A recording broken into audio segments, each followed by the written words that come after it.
The morning mist clung to the Amazon canopy as Father Miguel Santos raised the consecrated host above the simple wooden altar. 43 indigenous parishioners knelt on the dirt floor of the makeshift church, their weathered faces lifted in reverence. Father Miguel had served this remote village for 3 years, bringing his seminary education and theological precision to people he privately considered simple but sincere in their faith. "Take this, all of you, and eat of it," he intoned in fluent Portuguese, his voice carrying the authority of 15 years of priesthood. The villagers responded with practiced devotion, though Father Miguel often bristled at their tendency toward what he called superstitious practices, particularly their persistent claims of seeing the Virgin Mary in the forest. As he prepared for communion, the sound of approaching vehicles cut through the jungle silence. Father Miguel paused, frowning. No one owned cars in this settlement 30 miles from the nearest road. The elderly village chief, Carlos, shifted nervously in the front row, his eyes darting toward the church entrance. The doors burst open. 6 men in camouflage clothing stormed in, automatic weapons raised.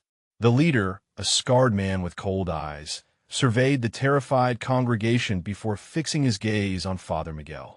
"You're coming with us, priest," he announced in accented Spanish. "Your church has money. Time to see how much they value your life." Father Miguel Santos had not always ministered in the jungle. 5 years earlier, he had been Professor Santos at the prestigious seminary of São Paulo, teaching systematic theology to future priests. His colleagues respected his intellectual rigor and his ability to deconstruct popular religious practices with scholarly precision. The decision to leave academia had surprised everyone, including himself. During a faculty retreat, Bishop Enrique had mentioned the desperate need for educated priests in the Amazon missions. "These indigenous communities deserve more than folk Catholicism," the bishop had said. "They need proper theological formation." Father Miguel had volunteered immediately, driven by a mixture of genuine calling and intellectual pride. He would bring authentic Catholic doctrine to people who had been led astray by superstitions and alleged apparitions. In his final lecture to seminarians, he had declared, "True faith requires the mind, not just the heart." Emotional experiences and claimed visions often distract from genuine theological understanding. The villagers had welcomed him warmly, but their simple devotions frustrated him. They prayed to carved wooden statues, claimed to see the Virgin Mary during evening prayers, and insisted on including indigenous symbols in their worship. Father Miguel had spent months trying to correct what he saw as theological errors. Now, as the truck bounced through jungle roads deeper into lawless territory, he realized his academic training had not prepared him for this moment of genuine terror. The trafficking camp materialized from the green darkness like a wound in the jungle. Crude shelters built from corrugated metal and plastic tarps surrounded a central clearing where armed men lounged in hammocks, their weapons never far from reach. The acrid smell of chemicals mixed with rotting vegetation told Father Miguel this was a cocaine processing operation. They dragged him to a wooden cage barely large enough for a man to sit upright. The scarred leader, who the others called Comandante Raul, crouched outside the bamboo bars and studied his captive with predatory interest. "So, priest, your bishop thinks you're worth $50,000, Raul said, lighting a cigarette. "We'll see if God agrees." Father Miguel straightened his shoulders, drawing on years of classroom authority. "You don't understand the gravity of your actions. Kidnapping a servant of God brings divine judgment. I urge you to consider the theological implications of your choices." Raul laughed, a sound devoid of warmth. "Theological implications? I grew up Catholic, padre. Spent every Sunday listening to priests talk about divine judgment while my family starved." He flicked ash through the cage bars. "Where was your God then?" "God works through human agency," Father Miguel began, but Raul had already walked away, leaving the priest alone with the growing realization that his theological arguments meant nothing in this place, where violence ruled and mercy seemed as distant as the civilization he had left behind. 3 days passed in the suffocating humidity of the cage.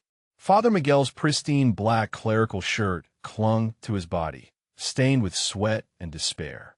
The traffickers brought him rice and beans twice daily, barely enough to sustain life, while the constant sound of machinery processing cocaine reminded him of his captivity's purpose. On the third evening, as insects buzzed around the single bare bulb illuminating the camp, Father Miguel overheard a radio conversation that chilled his blood. "The church isn't responding fast enough," Raul told someone on the other end. "Give them 2 more days, then we eliminate the problem." Panic seized him. In his academic career, he had written extensively about martyrdom as a theological concept, analyzing the deaths of saints with scholarly detachment. Now, facing his own potential martyrdom, those intellectual exercises seemed hollow and meaningless. He closed his eyes and tried to pray, but the words felt mechanical, empty. His mind wandered to the villagers he had criticized for their simple faith. Old Maria, who claimed the Virgin Mary visited her during evening rosary. Young Isabella, who insisted she saw Our Lady's face in the forest shadows. He had dismissed their experiences as emotional delusions born of insufficient theological education. Superstitious nonsense, he had called their devotion from the pulpit just weeks earlier. Now, desperate and alone, Father Miguel wondered if perhaps their childlike faith contained wisdom his scholarly mind had been too proud to recognize. The fourth night brought no sleep, only the relentless chorus of jungle sounds and the weight of approaching death. Father Miguel's academic mind, trained to find rational solutions to complex problems, cycled through escape scenarios that all ended in failure. The guards never left their posts. The cage was built to hold men far stronger than a middle-aged priest. Hope seemed as distant as the stars barely visible through the dense canopy. As dawn broke over the camp, Raul approached with 2 of his men, their faces grim with purpose. "Your bishop is a stubborn man, Padre. He offers prayers instead of money." The commandante knelt beside the cage, his scarred face inches from the bamboo bars. "Tonight, we make our final call. If he refuses to pay, you join the many who have disappointed me." Father Miguel felt his carefully constructed faith crumble like ancient parchment. All his theological knowledge, his systematic understanding of doctrine, his scholarly analysis of divine providence seemed worthless in the face of brutal reality. He had spent years teaching seminarians about God's protection of the faithful, yet here he sat, abandoned and forgotten. The breaking point came as memories flooded back of every dismissive word he had spoken about his parishioners' simple devotions. Emotional superstition, he had called their tearful prayers to the Virgin Mary. Theological ignorance, he had labeled their claims of miraculous interventions. Now, stripped of intellectual pride and facing death, Father Miguel wondered if their humble faith had possessed a power his educated mind had never understood. As darkness fell over the 5th day, something changed in the jungle around them. The usual cacophony of insects and night birds fell silent, replaced by an unnatural stillness that made even the hardened traffickers glance nervously into the shadows. The temperature dropped noticeably, unusual for the Amazon's constant humidity. Father Miguel noticed the guards becoming agitated. They whispered among themselves in rapid Spanish, their eyes darting toward the tree line where strange lights seemed to flicker between the branches. One young trafficker crossed himself repeatedly, earning harsh rebukes from his companions. In his cage, Father Miguel experienced something unprecedented. Despite his desperate circumstances, an inexplicable peace began to settle over him. The analytical part of his mind tried to dismiss it as psychological denial, but something deeper was happening. For the first time since his ordination, he found himself praying not with theological precision, but with the raw honesty of a child.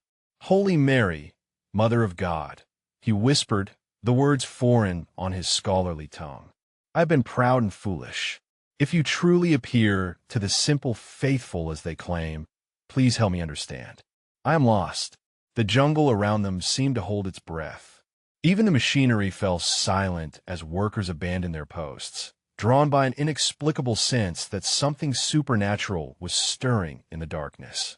Father Miguel felt his heart rate slow despite his terror, as if invisible hands were preparing him for what was to come. At midnight, the impossible happened. A gentle light began to emanate from the jungle, not harsh like electric bulbs, but soft and warm like candlelight. Father Miguel watched in stunned silence as the luminescence grew stronger, causing several traffickers to flee toward their vehicles in terror. Then she appeared. The Virgin Mary stepped through the bamboo walls of his cage as if they were mere mist, her presence filling the cramped space with indescribable peace. She wore simple blue and white robes, her face radiating compassion that brought tears to Father Miguel's eyes. This was not the theological concept he had studied in seminary, but a living, breathing mother whose love seemed to encompass his every failure and doubt.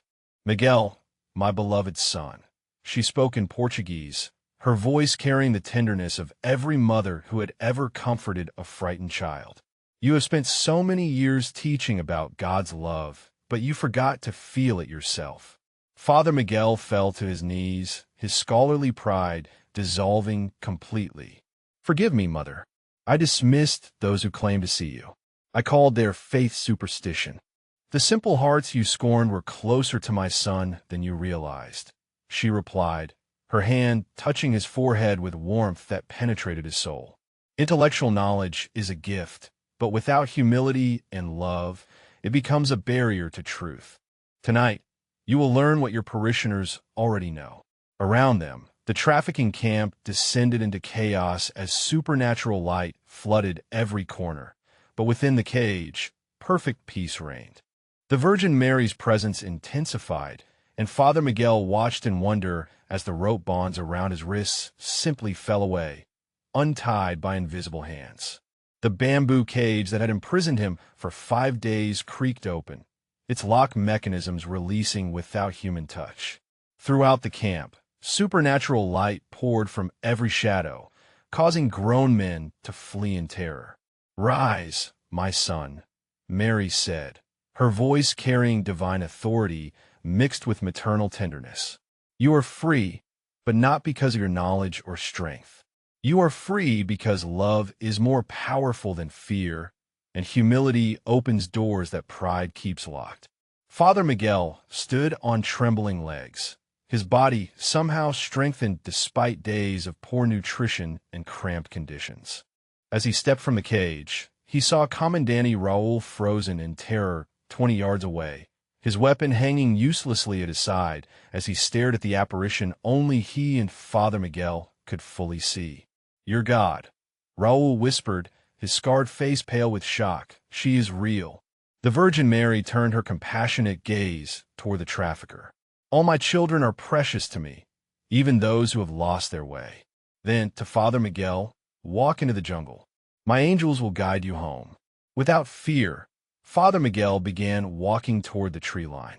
The supernatural light formed a path before him, while behind him, he heard the sounds of vehicles starting as the remaining traffickers abandoned their camp, too terrified to pursue a man clearly under divine protection. For 3 hours, Father Miguel walked through jungle terrain that should have been impassable in darkness. Yet the supernatural light continued to illuminate his path, guiding him around dangerous ravines and through dense undergrowth that parted before him like a curtain. His feet, bare after losing his shoes during the kidnapping, remained uncut despite the thorny ground. At dawn, the sound of helicopters echoed through the canopy. The Brazilian military search team found him sitting peacefully beside a stream, completely unharmed and inexplicably clean despite his ordeal in the jungle.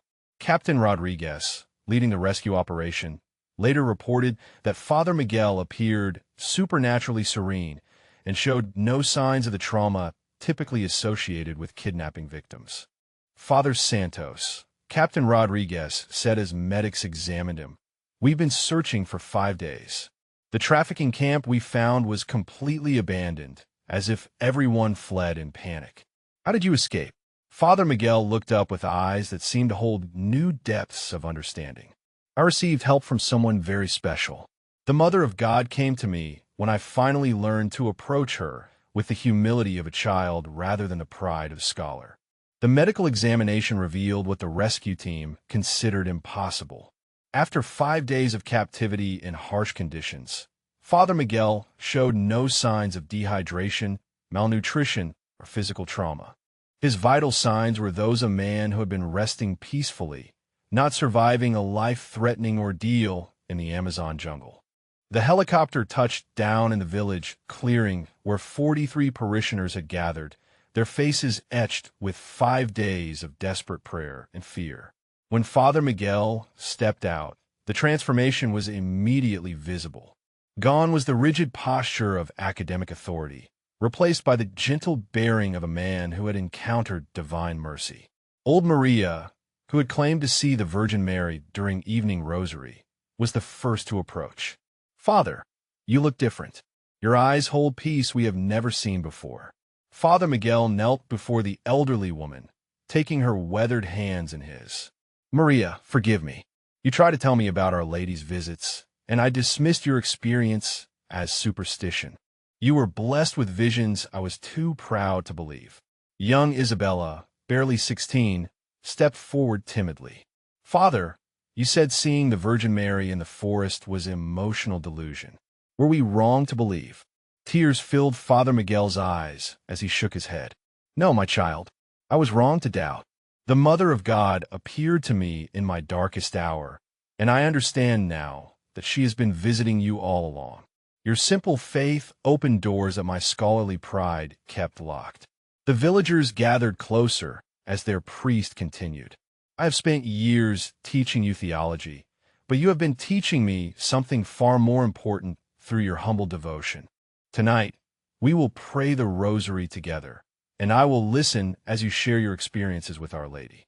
Within weeks, word of Father Miguel's transformation spread throughout the Amazon region like ripples on still water. Fellow priests who had known him during his academic years arrived to witness the change for themselves, finding a man who now seamlessly blended theological depth with genuine devotional warmth. Father Antonio from the neighboring parish shook his head in wonder after observing evening prayers. "Miguel, I have never seen you lead the rosary with such reverence. You speak of the mysteries as if you have lived them yourself." "I have learned that intellectual knowledge and simple devotion are not enemies, but partners," Father Miguel replied, his voice carrying new humility.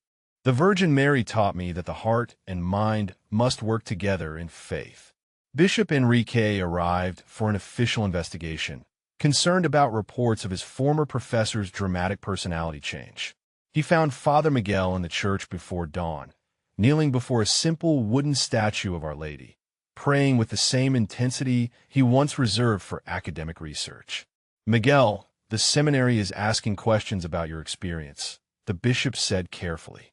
"Some wonder if trauma has affected your judgment." Father Miguel rose, his face peaceful but resolute. "Your Excellency, I have never seen more clearly.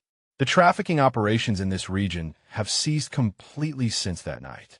The village reports no more drug-related violence. Something supernatural happened here, and the fruits speak for themselves." Outside, villagers gathered for morning mass, their faces radiant with joy at having their priest truly present with them for the first time. 1 year later, Father Miguel's village had become an unexpected pilgrimage destination. Priests from across South America came to witness how intellectual rigor and simple devotion could flourish together. The small wooden church, once barely able to accommodate 40 parishioners, now welcomed visitors who traveled hundreds of miles to experience the peace that seemed to permeate every prayer service. Father Miguel stood before his altar, no longer the proud academic who had arrived 3 years earlier, nor the broken man who had been kidnapped by traffickers. He had become something new, a priest who understood that true wisdom came from the marriage of mind and heart, scholarship and devotion.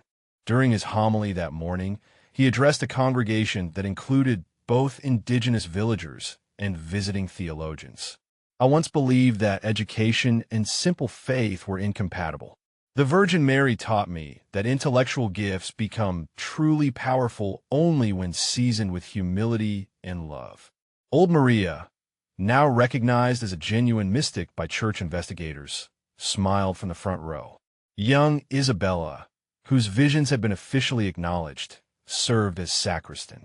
The transformation that began with Father Miguel's encounter in the jungle had rippled through the entire community. As Mass concluded, Father Miguel looked out at faces that reflected genuine spiritual joy rather than mere religious obligation. The trafficking that had once plagued the region remained absent, as if supernatural protection continued to shield the area. Have you ever witnessed something that science couldn't explain? Share your story in the comments below, and let us know if you've experienced moments where the impossible became possible.